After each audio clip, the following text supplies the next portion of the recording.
चलिए आज का वीडियो स्टार्ट करते हैं। और आज का जो हमारा वीडियो है वो है एनीमिया के ऊपर।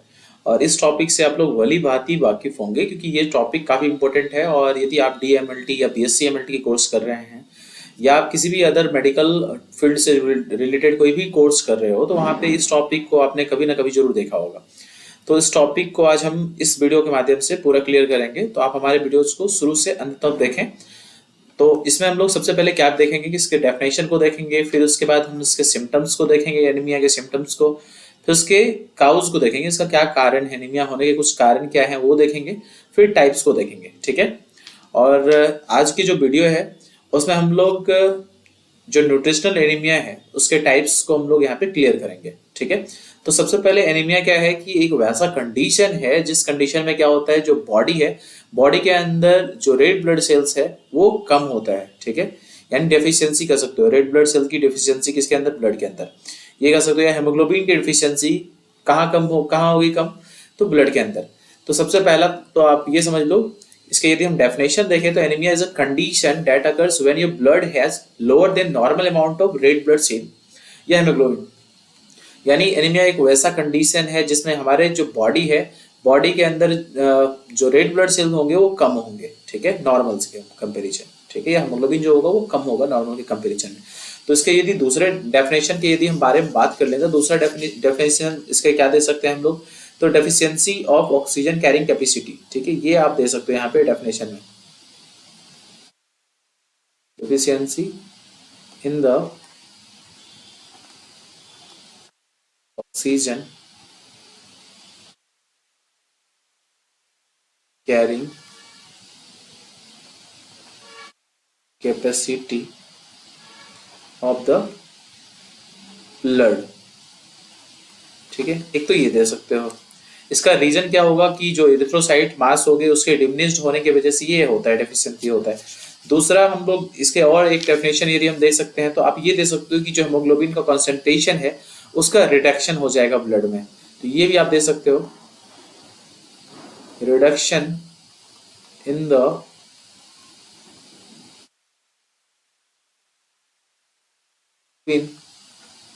concentration in the ब्लड में हेमोग्लोबिन के कॉन्सेंट्रेशन का रिडक्शन हो जाना। तो एक डेफिनेशन ये भी आप दे सकते हो। ठीक है, तो ये तो डेफिनेशन हो गया।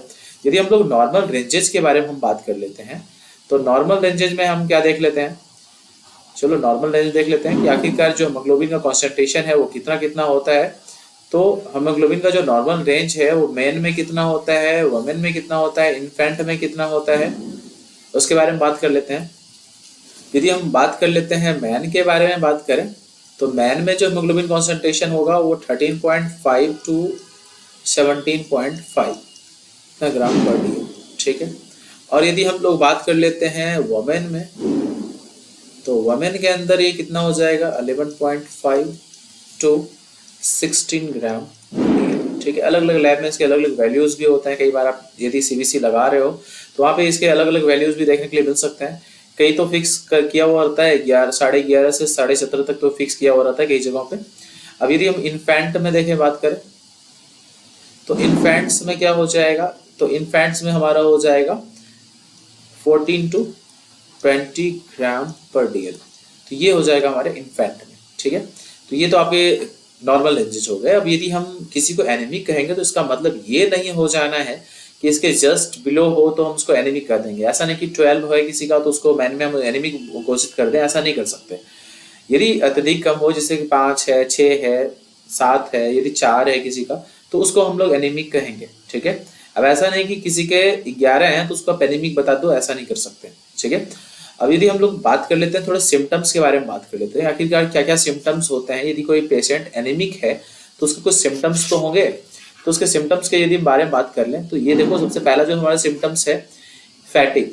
ठीक है, यदि कोई एनीमिक पेशेंट होगा तो वो अपने जो भी एक्टिविटी यदि कुछ कर रहा हो तो उसमें बहुत टायर्ड फील करेगा वो। ठीक है, शॉर्टनेस ऑफ ब्रेथ, तो यदि सांस लेने में काफी दिक्कत होती है यहाँ पे। ठीक है, उसके बाद फिर डेजिनेस में क्या है कि चक्कर आना, कभी भी वो अस्थिर नहीं रह पाएगा। यदि वो पर्सन खड़ा है तो उसको चक्कर आना स्टार्ट हो जाएगा, बहुत हल्का फील करेगा।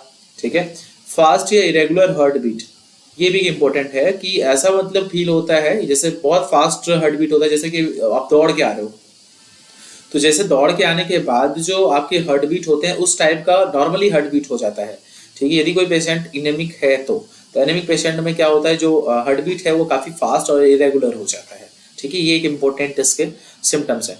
हेडेक भी दे सकते हो। हेडेक में क्या है, जैसे आयरन डिफिशियंसी एनीमिया है, इसमें हेमोग्लोबिन का कॉन्सेंट्रेशन लो है, जिस वजह से जो पर्सन है वो हेडेक का मतलब हमेशा सफर करता रहेगा। फिर पेल या येलो स्किन, तो स्किन का जो कलर है वो पेलर हो जाएगा, यूजुअल से जो पहले का जो कलर है उसे येलोइश दिखना स्टार्ट हो जाएगा उसके स्किन का कलर। फिर चेस्ट पेन, एक इसका एक सिम्टम और है चेस्ट पेन। इसमें क्या है कि ऐसा मतलब ऐसा फील होता है पेशेंट को कि जैसे कोई उनके चेस्ट को दबा रहा हो, स्क्वीज कर रहा हो, या प्रेशर यदि कुछ रखा हुआ, ऐसा बोलते हैं हमारे, लगता है कि चेस्ट के ऊपर कुछ रखा हुआ है, जो हमें ऐसा फील होता है कि कुछ ऊपर से दबाव महसूस इनको होता है, चेस्ट पेन। ठीक है, तो ये तो हो जाएगा सिम्टम के बारे में। अब यदि हम लोग बात कर लेते हैं काउजेस के बारे में, तो ये मेन कुछ काउजेस देख लेते हैं। तो सबसे पहले मेन कुछ काउजेस क्या क्या हैं, तो पहला तो है विटामिन B12 डेफिशिएंसी, तो ये तो आपको याद रखना है, मेन कारण है। ठीक है, विटामिन B12 की डेफिशिएंसी होगी। दूसरा फॉलेट डेफिशिएंसी, फॉलेट डेफिशिएंसी की वजह से भी एनीमिया होता है। कुछ मेडिसिन के वजह से भी एनीमिया होता है। Destruction of red blood cells, red blood cells जो नॉर्मली जो रेड ब्लड सेल्स हैं उसके डिस्ट्रक्शन के वजह से भी एनीमिया होता है। ठीक है, और यदि हम लोग लॉन्ग टर्म क्रोनिक डिजीज के बारे में बात करें तो ये बहुत बहुत बड़ा रीजन है। इसमें क्या होता है, जैसे कोई पर्सन कैंसर से सफर कर रहा हो, या अल्सरेटिव कोलाइटिस है, या रूमेटॉइड आर्थराइटिस है, तो ऐसे पेशेंट भी जो होंगे वो एनीमिक हो सकते हैं।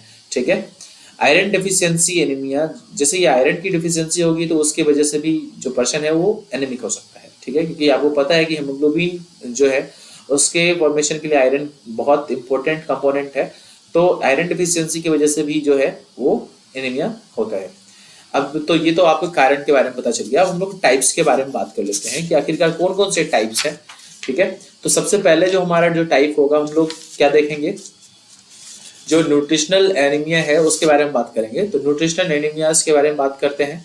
तो टाइप्स ऑफ एनीमिया सबसे पहले आपको दिख रहा है पर्नीशियस एनीमिया। ठीक है, तो पर्नीशियस एनीमिया ये जो हमारा पर्नीशियस एनीमिया है ये न्यूट्रिशनल एनीमिया का पार्ट है।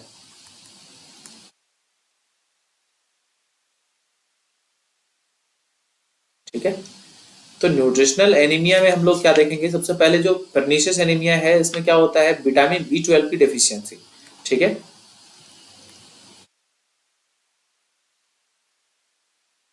विटामिन B12 की deficiency.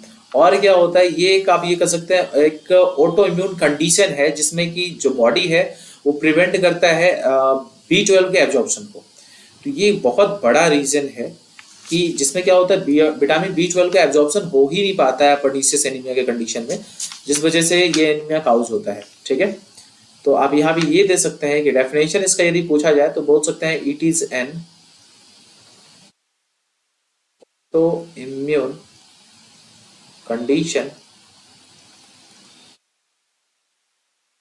that prevents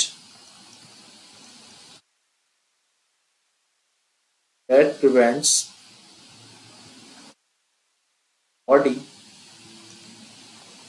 from absorbing vitamin B12। Vitamin B12 के एब्जॉर्प्शन से ये जो हमारा बॉडी है वो उसको प्रिवेंट करने लगता है, तो जिस वजह से ये एनीमिया काउज होता है। अब इसमें क्या क्या होता है, इसका कारण क्या, काउज क्या दे सकते हैं, इसका क्या कारण है ऐसा होने का। तो काउज में क्या हो जाएगा, सबसे मेन काउज जो है इसका क्या है, सबसे मेन काउज है कि जो स्टमक का लाइनिंग है वो वीक हो जाता है। तो ये आप दे सकते हैं, वीकेंड स्टमक लाइनिंग। स्टमक के लाइनिंग के वीक हो जाने की वजह से भी जो है ये हमारे ये कंडीशन क्रिएट होता है। अब यदि हम लोग बात कर लेते हैं सिम्टम्स के बारे में, हम बात कर लेते हैं, तो जो सिम्टम्स हमने अभी पहले देखा था वैसे ही सिम्टम्स आपको यहाँ भी नजर आएंगे। ठीक है, जैसा हम एनीमिया के स्टार्टिंग में कंडीशन में हमने सिम्टम्स बताए थे आपको टाइप्स बताने से पहले, तो वो सारे सिम्टम्स यहाँ भी आपको वही देखने के लिए मिलेंगे। ठीक है, तो चलिए सिम्टम्स देख लेते हैं, इसके क्या क्या सिम्टम्स है।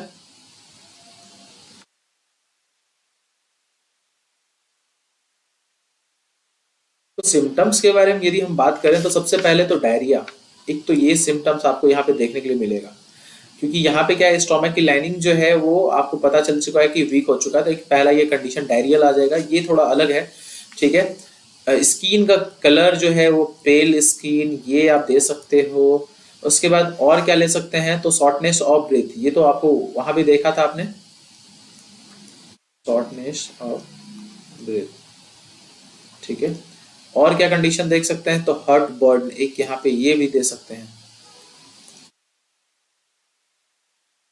ठीक है, और क्या है यहाँ पे, तो जो टंग है वो क्या हो जाएगा, टंग स्वेलिंग हो जाएगा। ठीक है, ये भी ले सकते हैं, स्वेलन, रेड टंग,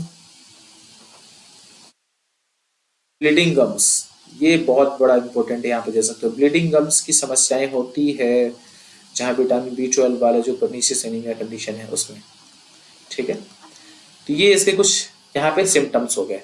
ठीक है, सिम्टम्स के बाद हम लोग ये जान लेते हैं आखिरकार ऐसा क्या रीजन होगा जिस वजह से जो विटामिन B12 है उसका एब्जॉर्प्शन नहीं हो पाता है बॉडी में। तो ये देखना भी बहुत जरूरी है, तो अब चलिए उसको देख लेते हैं। एक मैं यहाँ पे एक छोटा सा पूरी डायग्राम के हेल्प से मैं बताना चाहूंगा उसको, आप उसको जरूर देख के समझ जाओगे कि आखिरकार इसका क्या रीजन होता है, एग्जैक्ट रीजन। तो जैसे कि आप देख रहे हो कि अब मैं एक स्टमक तैयार कर लेता हूँ,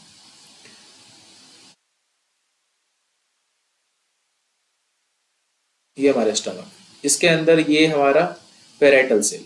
ठीक है,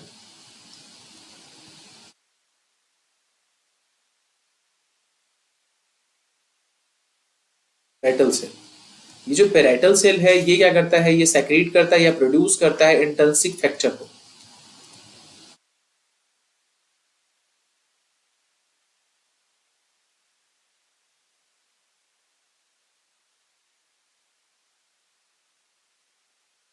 ये जो इंट्रिंसिक फैक्टर है ये बहुत इंपॉर्टेंट है। ये इंट्रिंसिक फैक्टर किस चीज के लिए इंपॉर्टेंट है, तो विटामिन B12 के एब्जॉर्प्शन के लिए,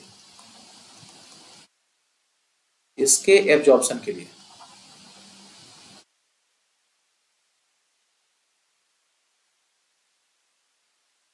ठीक है, यदि विटामिन B12 के एब्जॉर्प्शन के लिए यदि इंट्रिंसिक फैक्टर ना हो तो विटामिन B12 का एब्जॉर्प्शन नहीं हो पाएगा। और तो अब समझ में आपको आ गया होगा कि यहाँ पे इस कंडीशन में होता क्या होगा। तो इस कंडीशन में सबसे पहला चीज क्या होता है कि यहाँ पे जो पेराइटल सेल है ये इसको डैमेज कर देता है। डैमेज कौन करता है, तो यहाँ पे एंटी पेराइटल एंटीबॉडीज।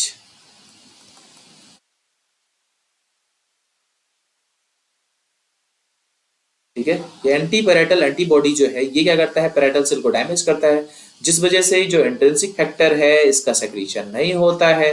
जब इसका सेक्रीशन नहीं होगा तो विटामिन B12 का जो एब्जॉर्प्शन है वो भी प्रिवेंट हो जाएगा।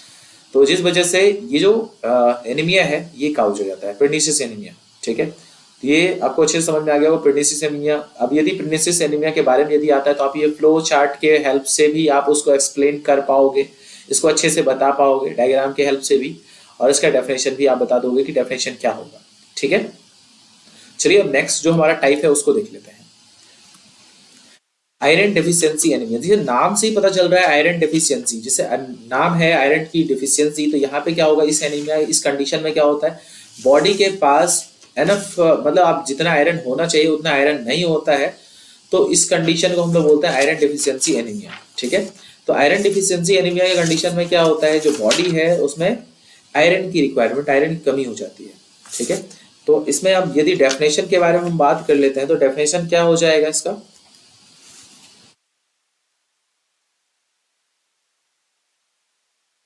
Iron iron deficiency anemia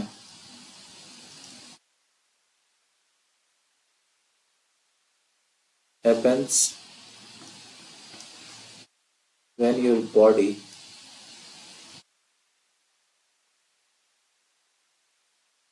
doesn't have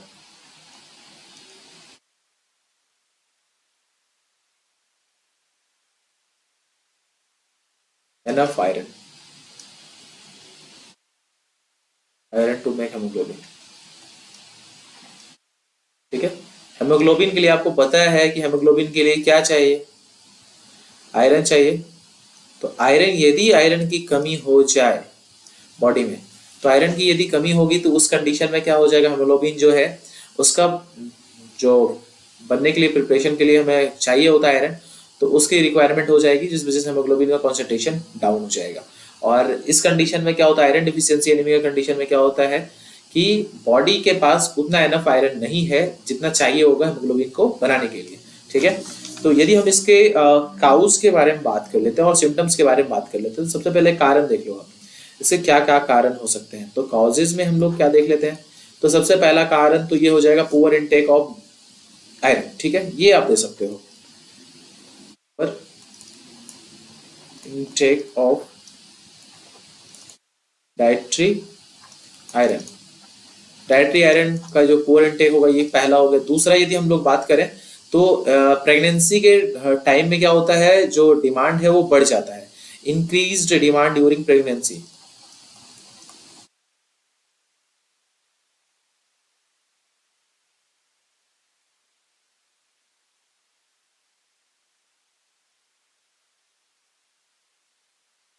pregnancy के टाइम में डिमांड बढ़ जाता है। और एक कारण क्या दे सकते हैं, तो यदि किसी के कंटिन्यूस ब्लड लॉस हो रहे हैं, तो ये एक बहुत बड़ा रीजन हो सकता है, कंटिन्यूस ब्लड लॉस। तो एक ये रीजन हो सकता है, यदि ब्लड लॉस कंटिन्यूस हो रहा है तो उस वजह से भी जो है आयरन डिफिशियंसी हो सकता है, एनीमिया हो सकता है। ठीक है, अब यदि हम बात कर लेते हैं आखिरकार सिम्टम्स कैसा दिखता होगा, इसमें क्या क्या सिम्टम्स में आएंगे। तो सिम्टम्स में वो सारे सिम्टम्स जो आप एनीमिया की शुरुआत में हमने देखा था, वो सारे सिम्टम्स यहाँ पे आपको नजर आएंगे। ठीक है, तो सिम्टम्स चलो देख लेते हैं सिम्टम्स को, क्या क्या सिम्टम्स हैं इसमें।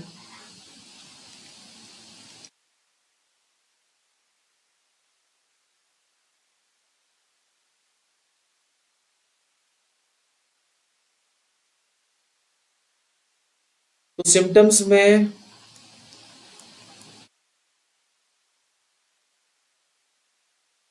सबसे पहला सिम्टम्स तो आपको हेडेक दे दो।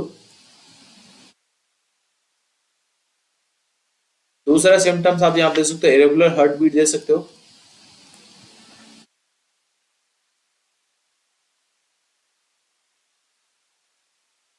तीसरा सिम्टम आप यहाँ पे चेस्ट पेन दे सकते हो, ये एक बहुत बड़ा सिम्टम दे सकते हो, चेस्ट पेन।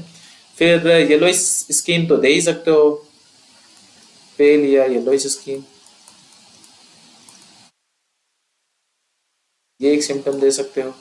और क्या सिम्टम दे सकते हो, जो हैंड, हाँ ये एक बड़ा इंपॉर्टेंट है, जो हैंड और फीट है वो कोल्ड हो जाएगा। ठीक है, कोल्ड हैंड्स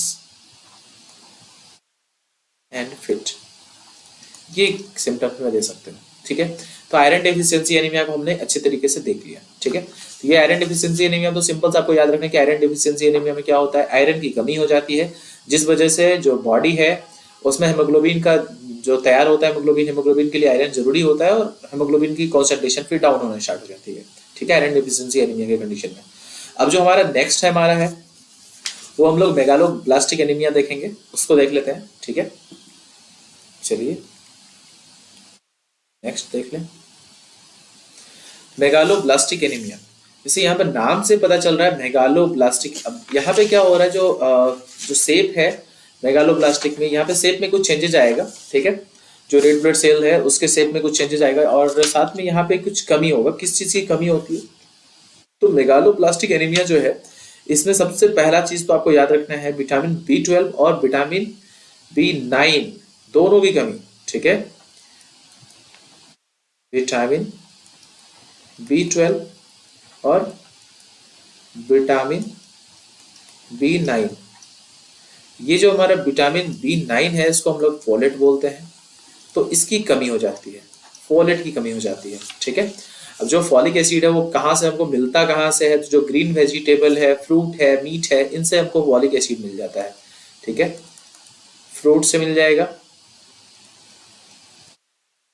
और कहाँ से मिलेगा, मीट से मिल जाएगा, लीवर से मिल जाएगा।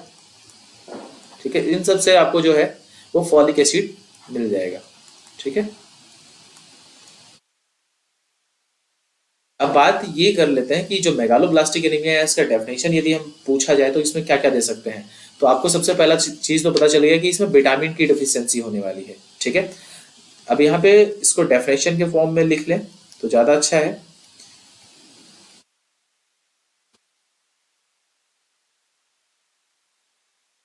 तो डेफिनेशन देख लेते हैं इसका क्या हो जाएगा। विटामिन डेफिशिएंसी यानी कि आप इसको कह सकते हैं कि विटामिन की डेफिशिएंसी होती है इसमें, ठीक है। तो इसका डेफिनेशन देख लेते हैं।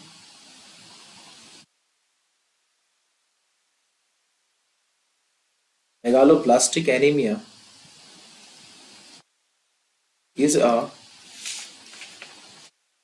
type of vitamin deficiency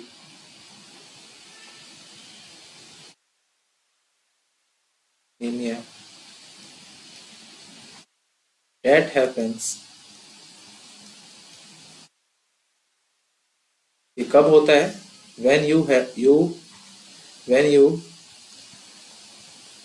don't get enough vitamin B12 या vitamin B9 folate.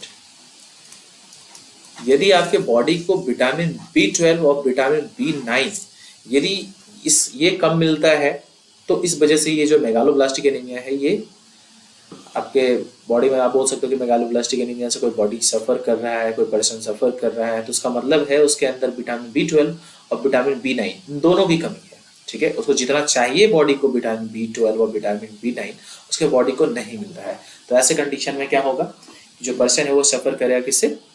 Megaloblastic anaemia से, ठीक है।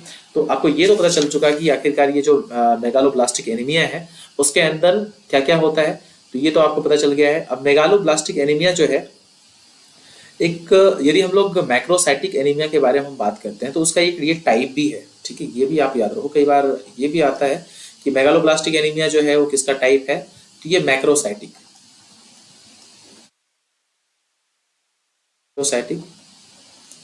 एनीमिया, ठीक है। जो मैक्रोसाइटिक एनीमिया है उसके अंदर एक और आता है, क्या आता है? Non megaloblastic. एक तो मेगालोब्लास्टिक और दूसरा नन मेगालोब्लास्टिक, ठीक है।